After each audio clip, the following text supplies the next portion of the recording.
আচ্ছা, আমরা আজ থেকে স্পেকট্রোস্কোপির মোস্ট ইন্টারেস্টিং এবং লাস্ট টপিকটা আন্ডার গ্র্যাজুয়েট সিলেবাসের শুরু করব, হুইচ ইজ কল্ড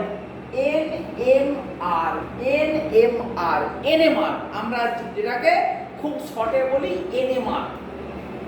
এর পুরো নামটা কি? Nuclear magnetic resonance. Nuclear magnetic resonance, পুরো টার্মটা হচ্ছে নিউক্লিয়ার ম্যাগনেটিক রেজোনেন্স, এনএমআর। এখন এর নামটাকেই যদি আমরা একটু ভালো করে বুঝি, নিউক্লিয়ার মানে একটা নিউক্লিয়াসের ব্যাপার স্যাপার আছে, আর কি আছে? ম্যাগনেটিক, নিশ্চয়ই একটা কোনো ম্যাগনেটিক ফিল্ড অ্যাসোসিয়েট আছে। তারপরে কি হচ্ছে? রেজোনেন্স। রেজোনেন্স কথাটা আমরা বুঝেছি দুটো তরঙ্গ একই অ্যামপ্লিটিউডের যদি একে অপরের উপরে ওভারল্যাপ করে তখন একটা রেজোনেন্স তৈরি হয়। তাহলে নিউক্লিয়াসের ফেনোমেনন যেটা পড়ছি, এটা তাহলে আমরা মোটামুটি ভাবে একটা ধারণা করতে পারি যে এনএমআরটা নিউক্লিয়াসের প্রপার্টি এবং সেখানে একটা ম্যাগনেটিক ফিল্ড থাকবে। তাহলে আমরা আগে যা পড়েছি, আমরা আগে পড়েছি ইউভি ভিজিবল স্পেকট্রোস্কোপি, আমরা পড়েছি আইআর স্পেকট্রোস্কোপি। তার সঙ্গে এনএমআর এর পার্থক্যটা কোথায় বোঝার চেষ্টা করো। ইউভি ভিজিবল স্পেকট্রোস্কোপিতে মলিকুলের অ্যাটমের মধ্যে যে বন্ডেড ইলেকট্রন বা লোন পেয়ার, তার মানে ইলেকট্রনের জাম্প, সেইটাই ছিল ইউভি ভিজিবল স্পেকট্রোস্কোপি। কি হচ্ছে বলা না, ইলেকট্রন লোয়ার এনার্জি থেকে হায়ার এনার্জি স্টেটে জাম্পের করেসপন্ডিং যে absorption, that was called UV visible spectroscopy. IR স্পেকট্রাটা কি ছিল না, মলিকুলের ভেতরে যে বন্ড থাকে বিটুইন দ্য অ্যাটম, বন্ডের যে ভাইব্রেশন, সেই ভাইব্রেশনটা যে লাইটে অ্যাবজর্ব করে, it is called IR, infrared. আর এনএমআর সম্পূর্ণ অন্য জিনিস, যেটা আমরা বুঝবো। এটা বন্ডের প্রপার্টি নয়, ইলেকট্রনের প্রপার্টি নয়, এটা একদমই নিউক্লিয়াসের property. It is the property of nucleus. তাহলে আমরা কি পড়ব না, কোনো মলিকুলের ভেতরে যে সমস্ত নিউক্লিয়াস আছে, সেই নিউক্লিয়াসের একটা প্রপার্টি পড়ব, যেটাকে আমরা বলবো নিউক্লিয়ার ম্যাগনেটিক রেজোনেন্স। আচ্ছা, এর থিওরিটা অত্যন্ত জটিল, প্রথমেই বলে দিচ্ছি, খুব কমপ্লেক্স থিওরি। আমাদের যতটুকু দরকার ততটুকু একটু ঠান্ডা মাথায় ধরে ধরে বোঝাচ্ছি, চেষ্টা কর। যতটা বুঝতে পারবি ততটাই যথেষ্ট। যেখানে বুঝতে পারবি না, আপসেট হওয়ার কিছু নেই, মানে খুব একটা বেশি কিছু তাতে সমস্যা হবে না। আচ্ছা বেশ, আমরা তাহলে এর থিওরিটা একটু শুরু করি। কি থিওরিটা না, অ্যাটমের আমরা তাহলে কি বলছি না, নিউক্লিয়াস। নিউক্লিয়াস কোথায় থাকে না, মলিকুলের ভেতরে যে অ্যাটম থাকে, অ্যাটমের ভেতরে নিউক্লিয়াস আছে। তাহলে এরকম যদি একটা ছবি আঁকি, তাহলে এই হচ্ছে কি আমার নিউক্লিয়াস।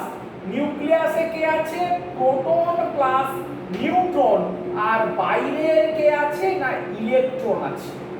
বেশ, এবারে প্রথম কথা হচ্ছে, নিউক্লিয়াসের অনেক ধরনের প্রপার্টি আছে। তার মধ্যে একটা প্রপার্টি হচ্ছে নিউক্লিয়াসটা স্পিন করতে পারে। নিউক্লিয়াসটা স্পিন করতে পারে। কোন নিউক্লিয়াস স্পিন করতে পারে? সমস্ত নিউক্লিয়াস কি স্পিন করতে পারে? উত্তর হচ্ছে না। কারা স্পিন করতে পারে? যে সমস্ত নিউক্লিয়াসের অ্যাটমিক নাম্বার এবং মাস নম্বরের মধ্যে যে কোনো একটা অড বা দুটোই অড, সেই সমস্ত নিউক্লিয়াস কি করতে পারে না, স্পিন করতে পারে। ধর এরকমই একটা অ্যাটম এ, এটা জেড, এটা এম। জেডটা হচ্ছে অ্যাটমিক নাম্বার, এমটা হচ্ছে গিয়ে তার মাস নাম্বার। তাহলে কি হতে হবে? Any one of Z or A should be odd or both should be odd। তার মানে at least একটা বা দুটোকে odd হতেই হবে। দুটোই যদি ইভেন হয় তার কিন্তু স্পিন থাকবে না। তাহলে যে ধরনের নিউক্লিয়াসের এই প্রপার্টিটা আছে যে একটা অড বা দুটোই অড, দে হ্যাভ স্পিন, ওদের একটা স্পিন আছে।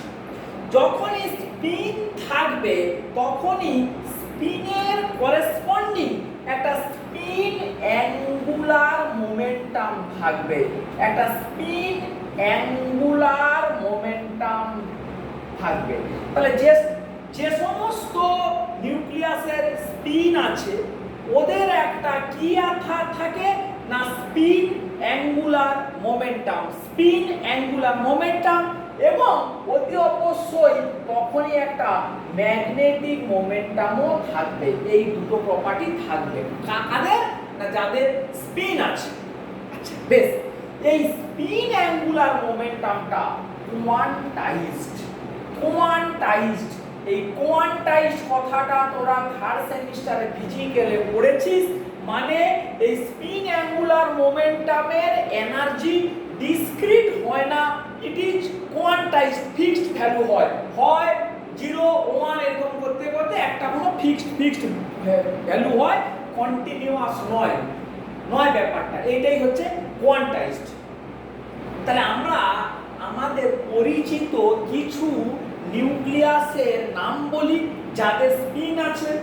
মনে কর প্রথম হচ্ছে প্রোটন 1H1, দুটোই অড। আচ্ছা বেশ, ডয়টোরিয়াম 1H2, এইটা অড। 6 কার্বন 13, এইটা অড। 7 নাইট্রোজেন 14, এইটা অড। 8 oxygen 17, 8 fluorine 19।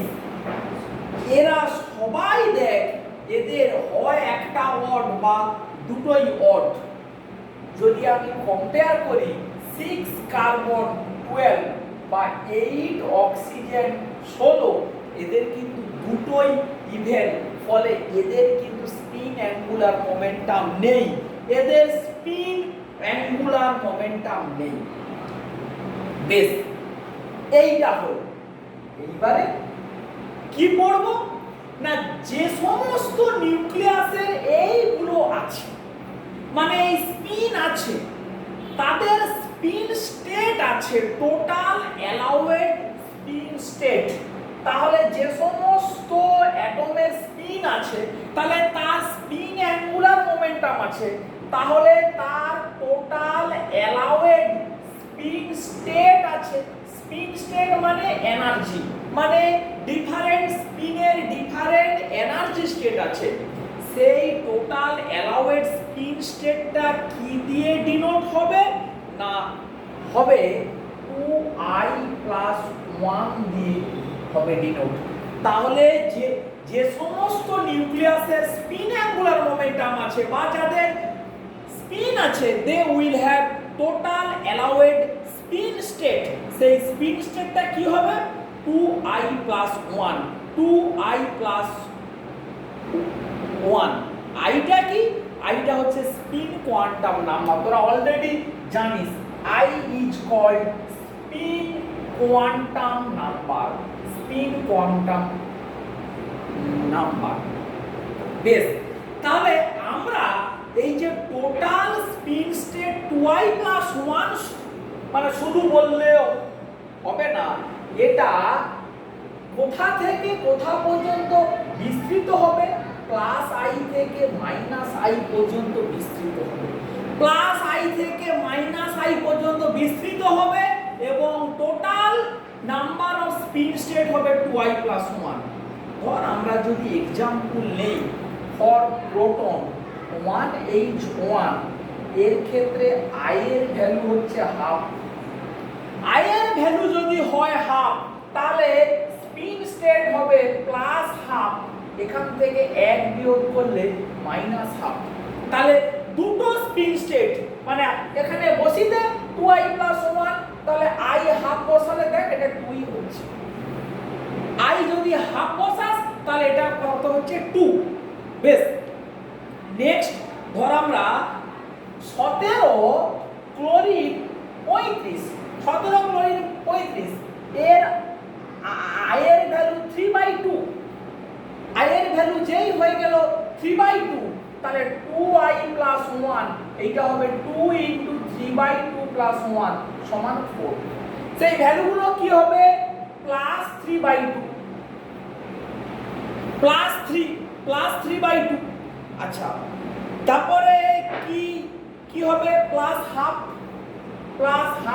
তারপরে কি হবে 0, তারপরে কি হবে -হাফ, তারপরে কি হবে -3/2। তাহলে এইভাবে দেখ আমরা স্পিন স্টেট গুলোকে ডিফাইন করতে পারছি। আচ্ছা, একই রকম ভাবে ডয়টোরিয়ামের 1H2 I এর ভ্যালু হয় 1, I এর ভ্যালু হবে গিয়ে 1। 7 নাইট্রোজেন 14 এরও I এর ভ্যালু হবে 1। আচ্ছা, আর কার ফ্লোরিন ফসফরাস 919 এর I হবে হাফ, 15 ফসফরাস 31 এরও I হবে হাফ। এইগুলো দু একটা একটু জাস্ট একটু মনে রাখতে হবে, কয়েকটা এই হাইড্রোজেন, ডয়টোরিয়াম, ফ্লোরিন, ক্লোরিন এগুলো একটু মনে রাখতে হবে এবং এই কটা স্পিন স্টেট হয় সেইটা জাস্ট আমরা একটু বুঝে নিলাম। আমরা আস্তে আস্তে করে থিওরিটা কিন্তু বুঝছি এবং এইটা নিয়েই আজকের ক্লাসটা আমরা কিন্তু চালাবো ধীরে ধীরে, একদম ধীরে ধীরে, খুব কমপ্লেক্স ব্যাপারটা। তাহলে এখনো পর্যন্ত আমরা কি শিখলাম যে এটা নিউক্লিয়াসের প্রপার্টি, যে সমস্ত নিউক্লিয়াসের স্পিন আছে তাহলে কাদের স্পিন আছে না যাদের অ্যাটমিক নাম্বার বা মাস নম্বরের অ্যাটলিস্ট একটা অড বা দুটোই অড। আচ্ছা বেশ, নেক্সট তাহলে এবারে স্পিন আছে মানে তার স্পিন স্টেট আছে। কটা স্পিন স্টেট আছে না 2i + 1, 2i + 1। What is I? আইটা হচ্ছে spin quantum number, spin quantum number হচ্ছে কি I। বেশ, এবারে আমরা কি বলছি যে স্পিন স্টেট হচ্ছে 2i + 1 আমরা বললাম। এবারে প্রথম বক্তব্য দেখ, স্পিন স্টেট গুলোর energy of all spin states are same when no external magnetic field applied। যখন বাইরে থেকে কোনো ম্যাগনেটিক ফিল্ড অ্যাপ্লাই করা হয়নি, যখন বাইরে থেকে কোনো ম্যাগনেটিক ফিল্ড অ্যাপ্লাই করা হয়নি তখন সমস্ত স্পিন স্টেটের এনার্জি কিন্তু সেম, সমস্ত স্পিন স্টেটের এনার্জি সেম। এবারে যখন ম্যাগনেটিক ফিল্ড অ্যাপ্লাই করা হচ্ছে তখন স্পিন স্টেটের এনার্জি কি হয়ে যায় সেপারেট হয়ে যায়, স্পিন স্টেটের এনার্জি তখন সেপারেট হয়ে যায়।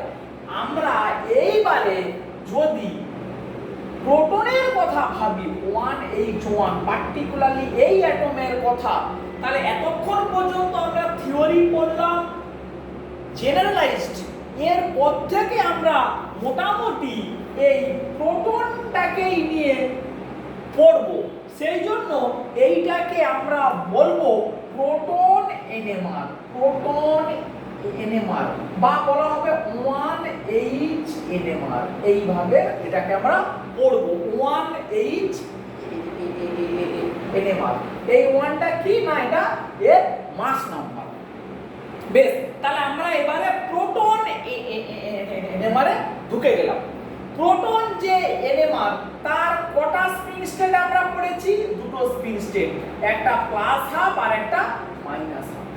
এই প্লাস হাফ আর মাইনাস হাফটা কি না, প্লাস হাফ হচ্ছে যদি আমাদের এক্সটার্নাল ম্যাগনেটিক ফিল্ড এই রকম দিক থেকে অ্যাপ্লাইড হয়, external magnetic field will be denoted by the sign B0। B0 দিয়ে ওটাকে এক্সপ্রেস করা হয়, তখন যদি স্পিনটা এই রকম দিকে কাজ করে, মানে এই দিকে যদি অ্যাক্টিং করে, তাহলে এক্সটার্নাল ম্যাগনেটিক ফিল্ড এই দিকে তখন এর স্পিনটা এই দিকে অ্যাপ্লাই হবে মিউ, তখন আমরা বলবো এর স্পিনটা align with the external magnetic field, it is denoted by plus half। তাহলে যে এক্সটার্নাল ম্যাগনেটিক ফিল্ডের সঙ্গে অ্যালাইন বা ওর সাথে একই ডিরেকশনে, it is given plus half. যে অপোজ করছে তখন সেটা হবে এই রকমই, যে অপোজ করছে তার সাইনটা এরকমই, তখন এটা এদিকে অ্যাক্টিং করবে মিউটা, এটা অপোজিং, এটা অপোজড করছে, এর হবে মাইনাস হাফ। তাহলে প্রোটনের দুটো স্পিন স্টেট, একটা aligned with the external magnetic field, সেটা হচ্ছে প্লাস হাফ, অন্য একটা হচ্ছে অপোজ করছে, যে কিনা মাইনাস হাফ। তাহলে এক্সটার্নাল ম্যাগনেটিক ফিল্ডের প্রেজেন্সে আমরা এরকম করে বলতে পারি এটা ই। তাহলে এইখানে দুটো ছিল ডিজেনারেট, যখন কোনো এক্সটার্নাল ম্যাগনেটিক ফিল্ড দেওয়া হয়নি, কিন্তু যেই এক্সটার্নাল ম্যাগনেটিক ফিল্ড দেওয়া হলো এখানে B0, তখন এটা মাইনাস হাফ, এটা প্লাস হাফ। যে অপোজ করছে তার এনার্জি হাই, যে অ্যালাইনড হচ্ছে তার এনার্জি লো।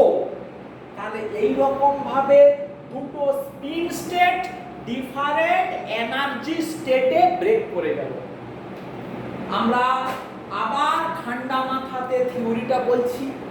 আগের কথাগুলো যা বলা হয়েছে, মানে যদি কারো বুঝতে অসুবিধা হয় তাহলে ডাইরেক্ট প্রোটন এনএমআরে ঢুকে যা, আর ওই কথাটা একটু মুখস্থ করে নে, যে মোদ্দা কথা হচ্ছে যে সমস্ত অ্যাটমের মাস নম্বর এবং অ্যাটমিক নম্বরের কোনো একটা অড বা দুটোই অড, তারাই এনএমআর অ্যাক্টিভ।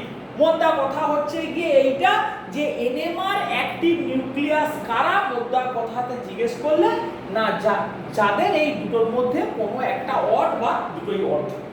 তারপরে আমরা কি দেখলাম না, প্রোটনের ক্ষেত্রে যেটা 1H1, তার স্পিন স্টেট হয় দুটো, একটা হচ্ছে অ্যালাইনড প্লাস হাফ, একটা অপোজিং মাইনাস হাফ। যখন এক্সটার্নাল ম্যাগনেটিক ফিল্ড নেই তখন দুটো স্পিন স্টেটের এনার্জি সেম। যখন এক্সটার্নাল ম্যাগনেটিক ফিল্ড অ্যাপ্লাই করা হচ্ছে, দুটো স্পিন স্টেট ডিফারেন্ট এনার্জিতে ব্রেক করে যায়। যে অপোজিং তার এনার্জি হয় হাই, যে অ্যালাইনড তার এনার্জি হয় লো। বেশ, এইবারে ভাষাটা ভালো করে খেয়াল কর। Aligned nuclei with an applied field are induced to absorb energy and change their spin orientation। যে স্পিনটা অ্যালাইন, সে কি করে এনার্জি অ্যাবজর্ব করে হায়ার স্পিনে পৌঁছে যায়, তার মানে তার স্পিনটাকে চেঞ্জ করে নেয়, স্পিনটাকে ইনভার্ট করে নেয়, স্পিনটাকে চেঞ্জ করে ফেলে। তাহলে কি দাঁড়ালো, এই কন্ডিশনে প্রপার এনার্জি পেলে লোয়ার স্পিন স্টেটটার, লোয়ার স্পিনের nucleus with lower spin state, নিউক্লিয়াসই কিন্তু nucleus with lower spin state will absorb energy and will convert it to its to higher spin state। তার মানে মোদ্দা কথা কি, যে স্পিনটা অ্যালাইন ছিল এনার্জি অ্যাবজর্ব করে ওটা অপোজিং হয়ে যাবে, ওটা উল্টো হবে, অতএব তার এনার্জিটা উপরের দিকে উঠে যাবে। এইবারে আমরা আসি যে এই যে এনার্জি অ্যাবজর্পশন, এই অ্যাবজর্পশনের মেকানিজমটা কি, এই অ্যাবজর্পশনের মেকানিজমটা কি?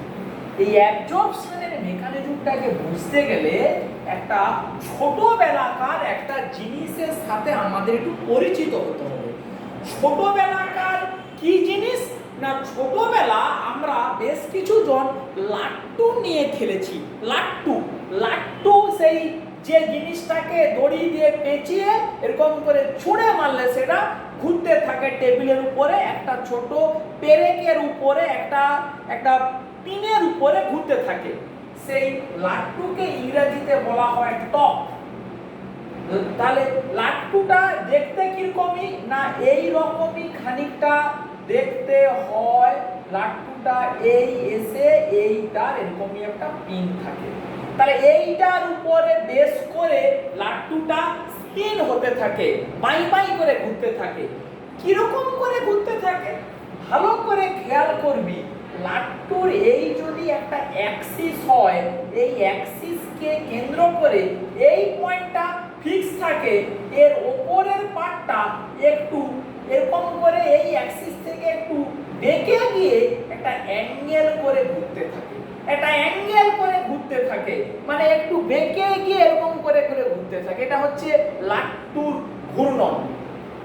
এই যে লাট্টুর ঘূর্ণন, এটাকে বলি আমরা, এটাকেই বলি this can be compared with the spinning of A nucleus. তাহলে কি বলছি, নিউক্লিয়াসের স্পিনকে আমরা এই লাট্টুর স্পিনের সঙ্গে কম্পেয়ার করব।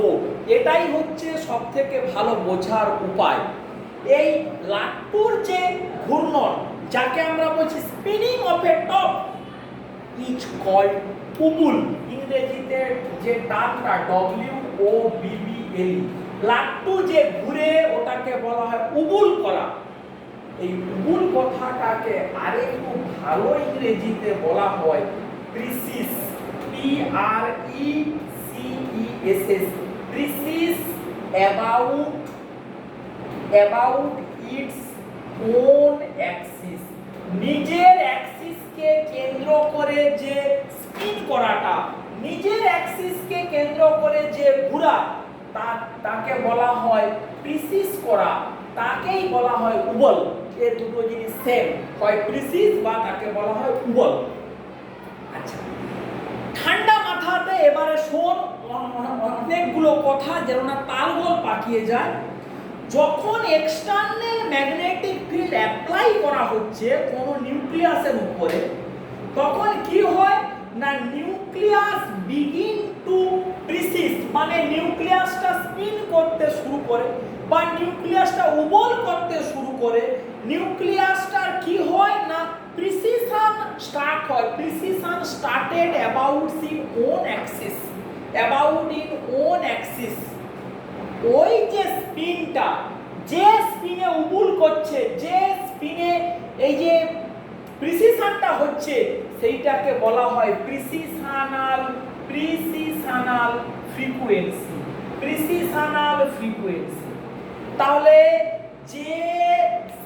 যেভাবে ঘুরছে, যেভাবে প্রিসিশন হচ্ছে, সেইটাকে বলা হয় প্রিসিশনাল ফ্রিকোয়েন্সি, বা সেটাকে কখনো কখনো লার্মার ফ্রিকোয়েন্সি বলা হয়, লার্মার ফ্রিকোয়েন্সি।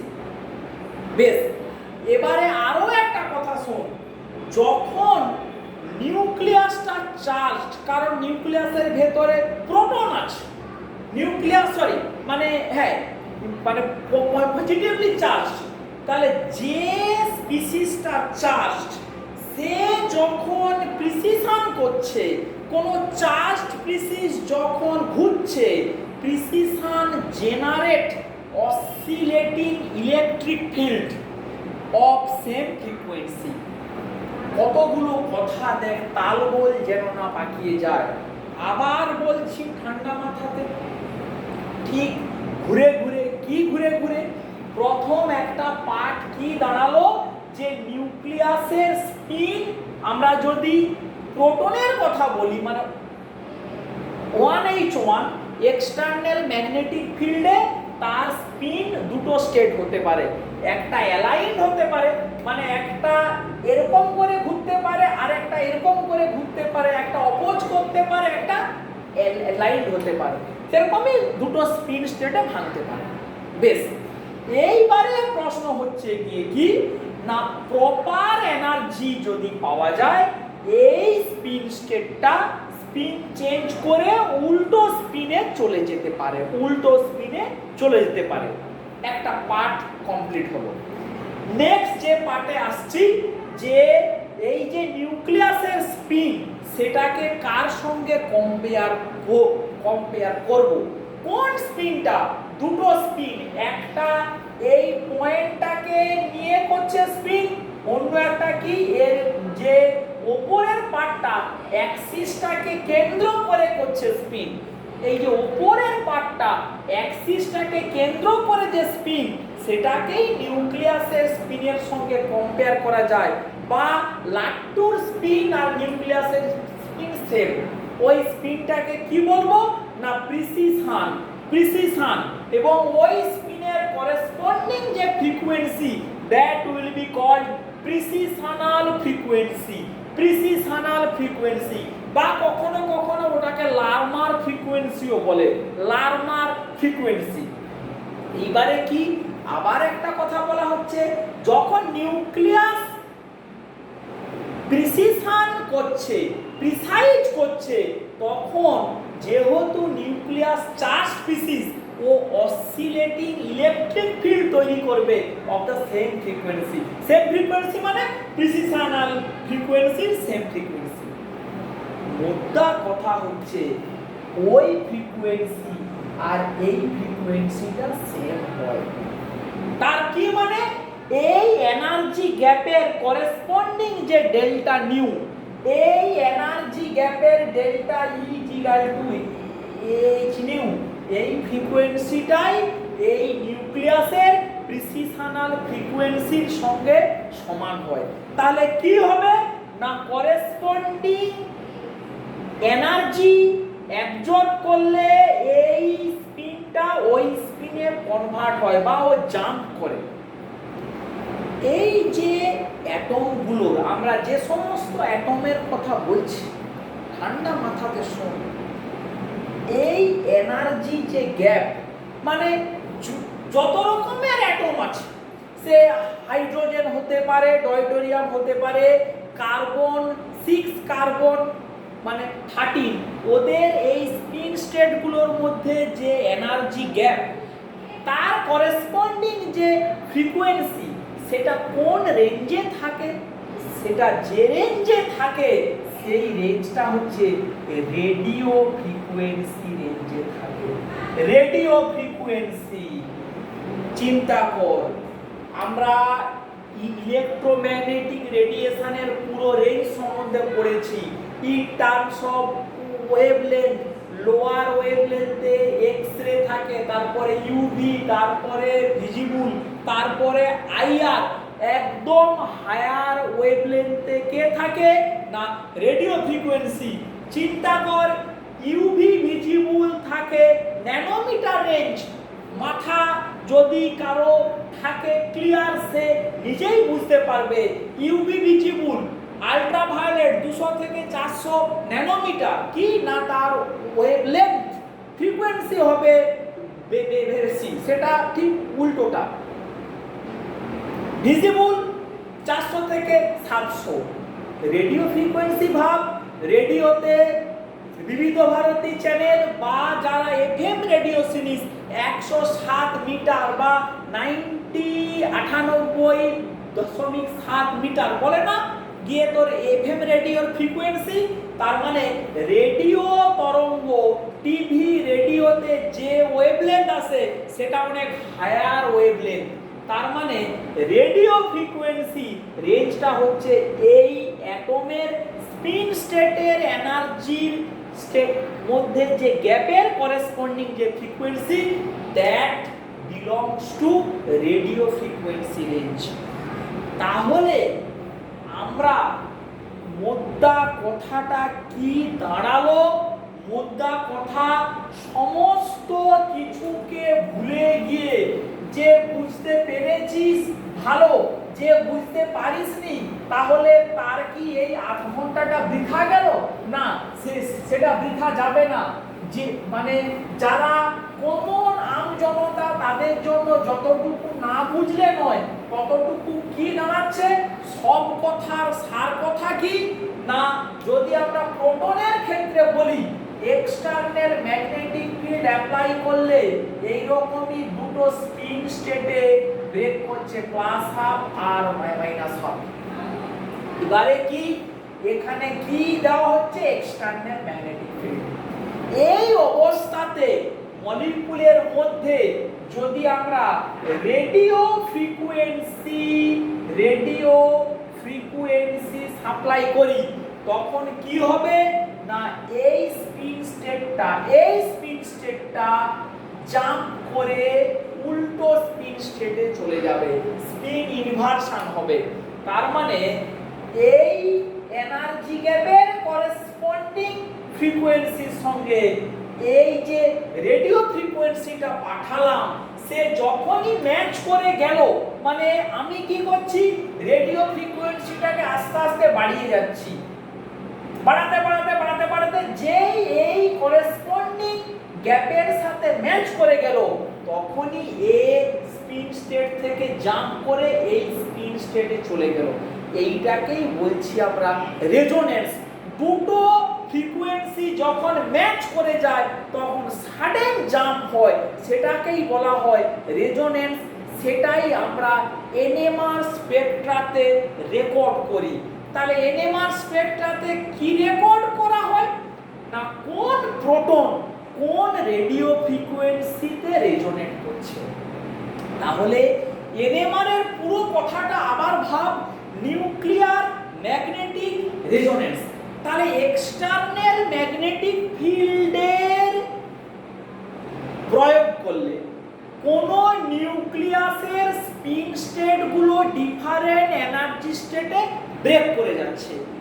এইবারে রেডিও ফ্রিকোয়েন্সি পাঠালে ওই রেডিও ফ্রিকোয়েন্সিটা যখনই ওই করেসপন্ডিং এনার্জি গ্যাপের করেসপন্ডিং ফ্রিকোয়েন্সির সাথে ম্যাচ করলো তখনই রেজোনেন্স হবে, মানে ওখানে সাডেন একটা জাম্প পাবো, সেই জাম্পটাই আমরা রেকর্ড করব।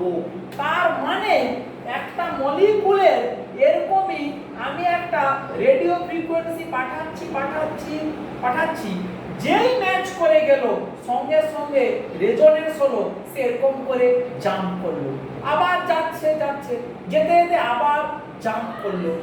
এইটাই আমরা রেকর্ড করব যে কোন ফ্রিকোয়েন্সিতে রেজোনেন্স হচ্ছে, কোন ফ্রিকোয়েন্সিতে রেজোনেন্স হচ্ছে। এবারে অর্গানিক কেমিস্ট্রিতে আমরা কি পড়ব, একটা ক্লাস করছি তার তো একটা সামারি চাই, একটা সার্টেন জায়গা পর্যন্ত আমাকে তো পৌঁছতে হবে। ধর আমি যদি খুব সামান্যতম একটা এক্সাম্পল নেই, মনে কর এরকম একটা মলিকুল CH3CH2Cl, বা এত কঠিনের দিকে এখন যাওয়ার প্রয়োজন নেই, আমি একদম জেনারেলাইজড আইডিয়া করি। C এখানে একটা HA, এখানে একটা HB, বাকি সাবস্টিটিউয়েন্ট গুলো ডিফারেন্ট আছে। তাহলে কি দাঁড়ালো, এটা একটা প্রোটন, এটা একটা প্রোটন, দুটো প্রোটনের ইলেকট্রনিক এনভায়রনমেন্ট সমান নয়। এটা হচ্ছে সব কথার লাখ কথা, দুটো প্রোটনের ইলেকট্রনিক এনভায়রনমেন্ট সেম নয়। এই কথাটা দিয়ে আমরা পরের দিন ক্লাস শুরু করব। আপাতত এটুকু ভাব যে এদের এই দুটো প্রোটনের এনভায়রনমেন্ট সমান নয়। ফলে কি হবে, যদি আমরা এরকম বলি যে এই এনার্জি স্কেলে HA তার দুটো স্পিন স্টেট, মানে এক্সটার্নাল ম্যাগনেটিক ফিল্ড অ্যাপ্লাই করা হচ্ছে, এটা হচ্ছে H এর মাইনাস হাফ, HB এর তো প্লাস হাফ। যদি এই রকম জায়গাতে ভেঙে যায় HB এর ক্ষেত্রে আমরা কখনোই সেটা সেম হবে না, সেটা ডিফারেন্ট হবে। মানে H এর এই গ্যাপটা যা হবে এইচ বির এই গ্যাপটা কখনোই সেম হবে না, that will B different. This gap will be determined যে এই দুটো প্রোটনের নিজের এনভায়রনমেন্ট কেমন, নিজের ইলেকট্রনিক এনভায়রনমেন্ট কি, সেটা আমরা পরের দিন পড়বো। তাহলে আপাতত ভাব এদের দুটোর ডিফারেন্ট ইলেকট্রনিক এনভায়রনমেন্টের জন্য এদের একই এক্সটার্নাল ম্যাগনেটিক ফিল্ড দেওয়া হচ্ছে, এক্সটার্নাল ম্যাগনেটিক ফিল্ডের স্ট্রেংথ সেম, তার প্রেজেন্সে এ যতটা গ্যাপে ভাঙলো এর দুটো স্পিন স্টেট মোটেই তত গ্যাপে ভাঙলো না। তার মানে এই গ্যাপটার নিউ যা মানে ফ্রিকোয়েন্সি যা, এই গ্যাপের ফ্রিকোয়েন্সি ডিফারেন্ট। তাহলে E h নিউ, তাহলে এই নিউটা বেশি হবে। তার মানে আমি যদি এই সিস্টেমের উপরে এবারে রেডিও ফ্রিকোয়েন্সি পাঠাই, কম থেকে শুরু করে আমি রেডিও ফ্রিকোয়েন্সি পাঠাচ্ছি, পাঠিয়ে যে রেডিও ফ্রিকোয়েন্সি এই এইচ বি এর এই গ্যাপটার সঙ্গে সমান হয়ে গেল, আমি তখনই একটা জাম্প পেলাম। কি পেলাম? রেজোনেন্স পেয়ে গেলাম। আবার রেডিও ফ্রিকোয়েন্সিটাকে বাড়াচ্ছি, বাড়াতে যেই আবার এইচ এর এই ফ্রিকোয়েন্সিটার সঙ্গে সমান হবে, আবার আমি একটা রেজোনেন্স পাবো বা আমি আবার একটা পিক পাবো, peak. That will be determined by the NMR spectra. একটা এনএমআর স্পেকট্রাতে এটাই রেকর্ড করা হয় কোন ফ্রিকোয়েন্সিতে রেজোনেট হয়েছে, কোন ফ্রিকোয়েন্সিতে রেজোনেট হয়েছে। তার মানে একটা এনএমআর স্পেকট্রাতে যত জায়গাতে রেজোনেন্স পাবো বা যতগুলো জায়গাতে পিক পাবো, আমরা ঘুরিয়ে বলবো সেই মলিকুলের মধ্যে অত রকমের এনভায়রনমেন্ট ওয়ালা প্রোটন আছে। শেষের কথাটা ভাব, আবার বলছি, একটা এনএমআর স্পেকট্রাতে যতগুলো পিক পাবো আমরা ঘুরিয়ে বলতে পারি ওই মলিকুলে অত রকম এনভায়রনমেন্ট ওয়ালা প্রোটন আছে। মানে যে প্রোটনের এনভায়রনমেন্ট গুলো ডিফারেন্ট, তারা ডিফারেন্ট জায়গাতে রেডিও ফ্রিকোয়েন্সিতে রেজোনেট করবে। এটাকেই বলা হয় nuclear magnetic resonance. Nuclear magnetic resonance বারবার ধরে শুনবি যে কথাগুলো বললাম। একটা কথা খুব ক্লিয়ার করে বলে দেই, ইউভিআইআর এর থিওরিটা বই থেকে যতটা সহজে পড়ে বুঝতে পারবি, এনএমআর এর থিওরিটা কিন্তু বই থেকে অতটা ক্লিয়ারলি মোটেই বোঝা যাবে না। কেউ যদি বুঝতে পারিস খুবই ভালো, না বুঝতে পারলে আপসেট হওয়ার কিচ্ছু নেই। এই আস্তে আস্তে থিওরিটা ক্লিয়ার হয়ে যাবে। যতটা বুঝতে পারবি ততটাই যথেষ্ট। চাপ নেওয়ার মতো কিন্তু কিছু নেই। আসল জায়গাতে ও পড়তে অভ্যস্ত হয়ে যাবি, প্রবলেম সলভ নিজেরাই করতে পারবি, সে নিয়ে কোনো প্রবলেম হবে না। তাহলে আজকের ক্লাসটা আমাদের এই পর্যন্তই থাকলো। আমরা পরের দিন ঠিক এইখান থেকে শুরু করব, ঠিক আছে?